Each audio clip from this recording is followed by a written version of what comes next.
Udin, nama aku Alita. Hari ini aku dan teman-teman aku bakal ngejelasin tentang konstitusi yang berlaku di Indonesia dari masa ke masa. Nah, seperti yang kita tahu bahwa negara kita, negara Republik Indonesia itu merdeka di tahun 1945 pada tanggal 17 Agustus. Nah, layaknya sebuah negara yang baru berdiri pasti butuh dasar negara dan konstitusi. Maka dari itu, sehari setelahnya, yaitu pada tanggal 18 Agustus tahun 1945, Panitia Persiapan Kemerdekaan Indonesia atau PKI mengadakan sidang pada tanggal 18 Agustus tahun 1945. Nah, ada 3 hal yang dibahas di situ. Yang pertama yaitu mengesahkan Undang-Undang Dasar 1945. Lalu yang kedua memilih presiden dan wakil presiden, yaitu Soekarno sebagai presiden dan Muhammad Hatta sebagai wakilnya. Karena negara kita itu berbentuk presidensial atau tahta tertingginya itu dipegang oleh presiden. Lalu yang ketiga ada KNIP, yaitu sebuah lembaga yang akan membantu kerja presiden sementara.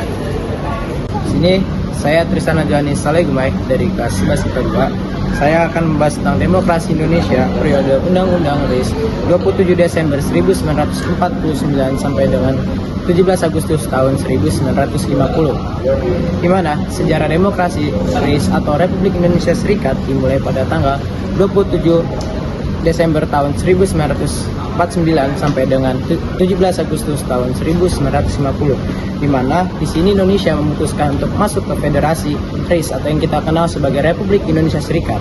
Nah, di sini Indonesia mempunyai 2 konstitusi yang berbeda. Nah, di mana kemudian di tanggal 27 Desember tahun 1949, Insinyur Soekarno selaku presiden pertama di Indonesia menyerahkan kekuasaannya kepada Saat, di mana dalam konstitusi RIS atau Republik Indonesia Serikat ini mengatur tentang tugas, kewenangan, hak, kewajiban, serta kedudukan di suatu negara. Hanya saja periode RIS atau Republik Indonesia Serikat ini berlangsung secara singkat, sekitar 1 tahunan lah. Nah, pada tanggal 19 Mei tahun 1950, Indonesia kembali menjadi negara kesatuan. Lantas, pada tanggal 15 Agustus tahun 1590, Indonesia mendirikan Negara Kesatuan Republik Indonesia atau yang sekarang kita kenal sebagai NKRI. Perkenalkan, nama saya Juang. Saya akan melanjutkan penjelasan tentang RIS yang dilanjutkan dari tadi. Nah, pada saat itu, Insinyur Soekarno masih menjabat sebagai presiden, yang menemaninya adalah Dr. Andes Muhammad Hatta selaku wakil presiden. Nah, namun sebelumnya telah terjadi penyerangan yang dilakukan oleh Belanda ke Indonesia yang menyebabkan para pemimpin negara tertangkap. Sebelum tertangkap, Insinyur Soekarno sudah menyerahkan mandat pemerintahan kepada Mr. Syafruddin, prawira negara di Sumatera. Dan sampai akhirnya Belanda mau melakukan perundingan negara pemerintahan tertawan. Hingga pada tanggal 15 Agustus 1950, Insinyur Soekarno menjabat kembali dan memimpin Negara Kesatuan Republik Indonesia yang sebelumnya telah menjadi pemimpin 2 pemerintahan, yaitu RI dan RIS. Jadi aku Finsya Diani Owardi, di sini aku mau menjelaskan tentang Undang-Undang Dasar sementara 1950 atau sering disebut UUD 1950. Jadi setelah berakhirnya masa konstitusi RIS, negara Indonesia kembali menjadi Negara Kesatuan Republik Indonesia atau yang sering disebut NKRI. Dan untuk mengganti konstitusi sebelumnya, terbentuklah UUDS atau Undang-Undang Dasar sementara 1950. Jadi dalam UUDS 1950 ini jadi dalam UUDS 1950 ini Indonesia berbentuk sebagai negara kesatuan, tetapi memiliki sistem pemerintahan parlementer yang artinya presiden hanya menjadi kepala negara dan yang pemerintahan sehari-hari dijalankan oleh para perdana menteri dan para menteri. Walaupun sistem parlementer ini terlihat demokratis, tapi kenyataannya justru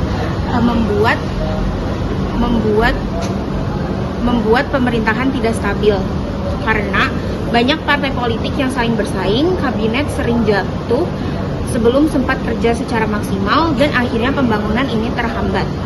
Selain itu, lembaga konstituante yang ditugaskan untuk merumuskan undang-undang dasar baru tidak pernah mencapai kesepakatan.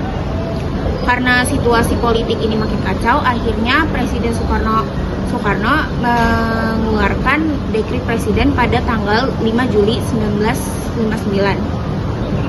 Pada dekret ini, beliau meresmikan untuk membubarkan konstituante, menetapkan berlakunya Undang-Undang Dasar 1945, dan menyatakan bahwa UUD 1950 tidak berlaku lagi. Jadi, periode keempat dimulai pada 5 Juli tahun 1959 ketika Presiden Soekarno mengeluarkan dekret presiden untuk membubarkan konstituante dan memberlakukan kembali Undang-Undang Dasar 1945 sebagai dasar negara. Dekret ini dilakukan karena sistem pemerintahan parlementer dalam Undang-Undang Dasar sementara 1950 dianggap tidak stabil, sebab sering terjadi pergantian kabinet dan perdebatan politik yang tidak berakhir. Dengan berlakunya kembali Undang-Undang Dasar 1945, Indonesia kembali menggunakan sistem pemerintahan presidensial, di mana presiden menjadi kepala negara dan kepala pemerintahan. Namun dalam praktiknya, pada masa demokrasi terpimpin dan Orde Baru, kekuasaan presiden menjadi Di sini saya akan membahas fase yang terakhir, yaitu Undang-Undang Dasar 1945 yang sudah diamandemen. Nah, jadi ini ada 4 amandemen. Nah, saya akan jelaskan yang pertama. Yang pertama itu adalah Undang-Undang Dasar 1945 amandemen pertama. Nah, jadi berlangsung pada tanggal 14 hingga 21 Oktober 1999 pada sidang umum MPR. Nah, jadi umumnya amandemen pertama itu bertujuan untuk membatasi masa jabatan presiden dan wakil presiden, yaitu selama 2 periode atau 10 tahun, dan juga untuk membatasi kekuasaan lembaga eksekutif dan membuat sejajar dengan lembaga yudikatif dan legislatif.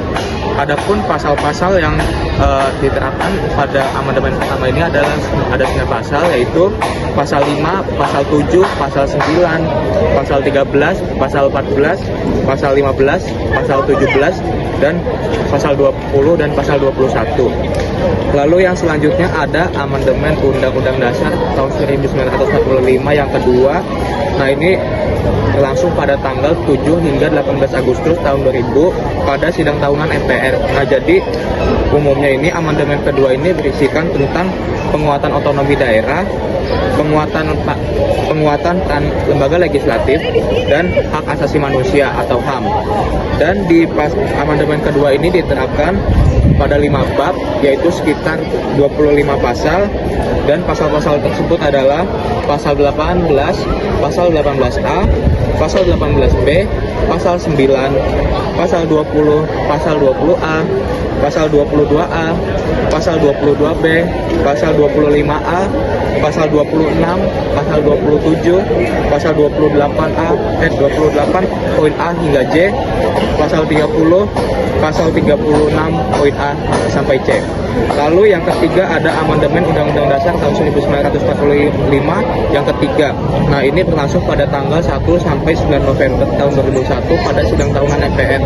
Nah, tujuannya ini untuk penguatan lembaga yudikatif serta menambah lembaga perwakilan, yaitu Dewan Perwakilan Daerah atau DPD. Adapun pasal-pasal yang terkena amandemen ini ialah pasal 1, pasal 6, pasal 6A, pasal 7A, pasal 7B, pasal 7C, pasal 8, pasal 17, pasal 22C, pasal 22D, pasal 22E, pasal 23, pasal 23A, pasal 20, pasal 23C, pasal 23E, pasal 23F, pasal 23G, pasal 24, pasal 24 poin A hingga C. Lalu ada amandemen UUD 1945 pada 2002, yaitu amandemen UUD 1945 yang berlangsung pada sidang tahunan MPR 1 sampai 11 Agustus 2001, yaitu amandemen keempat. Pasal-pasal yang terkena amandemen ini ialah pasal 2, pasal 6A, pasal 8, pasal 11, pasal 16, lalu ada penghapusan Dewan Pertimbangan Agung, pasal 23B, pasal 23D, pasal 24, pasal 31, pasal 32, pasal 33, pasal 34, dan pasal 37. Secara garis besar, amandemen keempat ini mencakup tata cara pemakzulan presiden dan peralihan kekuasaan presiden di masa darurat, dan juga jaminan atas pendidikan terhadap warga negara.